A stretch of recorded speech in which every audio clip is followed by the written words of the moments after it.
Queue న్యూస్లో పనిచేయటకు senior video editors కావాలను సంప్రదించవలసిన నెంబర్లు 8688926084. రెడీగా 17 నోటిఫికేషన్లు. అసెంబ్లీలో జాబ్ క్యాలెండర్ విడుదల చేసిన డిప్యూటీ సీఎం భట్టి ఈ సెప్టెంబర్ నుంచి అమలు. అక్టోబర్లో మరో గ్రూప్ 1 నోటిఫికేషన్, నవంబర్లో మళ్ళీ టెట్, వచ్చే ఏడాది ఫిబ్రవరిలో డిఎస్సి, మే జూలైలో గ్రూప్ 2 గ్రూప్ 3 ఉద్యోగాలకు నోటిఫికేషన్స్, ఎస్ఐ పోలీస్ కానిస్టేబుల్ పోస్టులకు ఏప్రిల్లో, వైద్యారోగ్య శాఖ గురుకుల ట్రాన్స్కో సింగరేణి ఉద్యోగాలకు నోటిఫికేషన్స్, జనవరి నుంచి నవంబర్ దాకా పోటీ పరీక్షలు.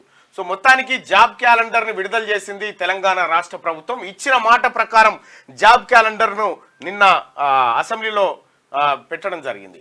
ఇచ్చిన మాట ప్రకారం సీఎం రేవంత్ రెడ్డి నాయకత్వంలో జాబ్ క్యాలెండర్ విడుదల చేస్తున్నాం. అధికారంలోకి రాగానే 32,410 మంది నిరుద్యోగ యువతకు నియామక పత్రాలు అందజేశాం. మరో 13,505 ఉద్యోగాల నియామకం చివరి దశకు చేరుకున్నది. పబ్లిక్ సర్వీస్ కమిషన్ను ప్రక్షాళన చేశాం. గత ప్రభుత్వంలో ప్రశ్నపత్రాల లీకులు, పరీక్షల వాయిదాలతో నిరుద్యోగులు ఇబ్బంది పడ్డారు. డిప్యూటీ సీఎం బట్టి విక్రమార్క గత ప్రభుత్వంలో పరీక్షలు పెట్టుడు, లీక్ అవుడు, గందరగోళం, హైకోర్టుకు పోడు, ఆగిపోడు, ఇవే కార్యక్రమం ఉండే. అట్లా లేకుండా పరీక్షలు పకడ్బందీగా నిర్వహించి ఎలాంటి లోపాలు లేకుండా సజావుగా నిర్వహిస్తున్నాం. అలాగే జాబ్ క్యాలెండర్ అనేది చాలా ఇంపార్టెంట్. ఇప్పుడు కోచింగ్ సెంటర్లకు వచ్చింది బాధ. ఎందుకంటే ఎప్పుడు పడితేయో తెలవకుండా నెలల కమానం కోచింగ్ సెంటర్లు ఓ బిజినెసే చేసేటి. కానీ ఇవాళ కోచింగ్ సెంటర్లకు కూడా ఒక మంచి అవకాశమే అనుకోవాలి. ఎందుకంటే పలానా టైం నుంచి పలానా టైం వరకు మాత్రమే ఈ ఉద్యోగానికి సంబంధించినటువంటి కోచింగ్ ఇవ్వబడుతుంది. అట్లా చేసుకోవచ్చు. ఎస్ఐ పోలీస్ కానిస్టేబుల్ పోస్టులకు ఏప్రిల్లో నోటిఫికేషన్ రాబోతా ఉంది. మే జూలైలో గ్రూప్ 2 గ్రూప్ 3 ఉద్యోగాలకు, వైద్య ఆరోగ్య శాఖ గురుకుల ట్రాన్స్కో సింగరేణి ఉద్యోగాలకు నోటిఫికేషన్స్, జనవరి నుంచి నవంబర్ దాకా పోటీ పరీక్షలు ఉంటాయని చెప్పి ఆ పోటీ పరీక్షలకు సంబంధించినటువంటి క్యాలెండర్ ని నిన్న సభలో పెట్టి ఉద్యోగులు అయితే పర్ఫెక్ట్ గా ప్లాన్ చేసుకుని ఒక జాబ్ కాకపోతే ఇంకో జాబ్ కొట్టడానికి ఆస్కారం ఉంటుంది. ఇక మన కాక హయాంలో మొత్తం అదే కథ.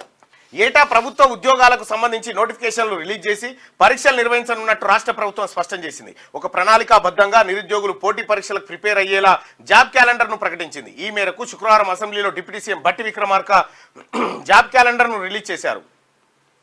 ఏ ఉద్యోగాలు ఎప్పుడు భర్తీ చేస్తారనే విషయాలను క్యాలెండర్లో స్పష్టంగా పేర్కొన్నారు. నోటిఫికేషన్ విడుదల చేసే నెల, పరీక్షలు ఎప్పుడు నిర్వహించాలనే వివరాలతో పాటు నియామకాలు నిర్వహించే ఏజెన్సీ, ఉద్యోగానికి కావాల్సిన అర్హతల గురించి అందులో పొందుపరిచారు. జాబ్ క్యాలెండర్ ప్రకారం టీజీపీఎస్సీ ఆధ్వర్యంలో ఇప్పటికే నోటిఫికేషన్ ఇచ్చిన గ్రూప్ 1 మెయిన్స్ పరీక్షలు అక్టోబర్లో, గ్రూప్ 2ను డిసెంబర్లో, గ్రూప్ 3 ఎగ్జామ్స్ నవంబర్లో నిర్వహించనున్నారు. ఏడాదిలో మరో 17 నోటిఫికేషన్లు ఇవ్వనున్నట్టు జాబ్ క్యాలెండర్లో పొందుపరిచారు.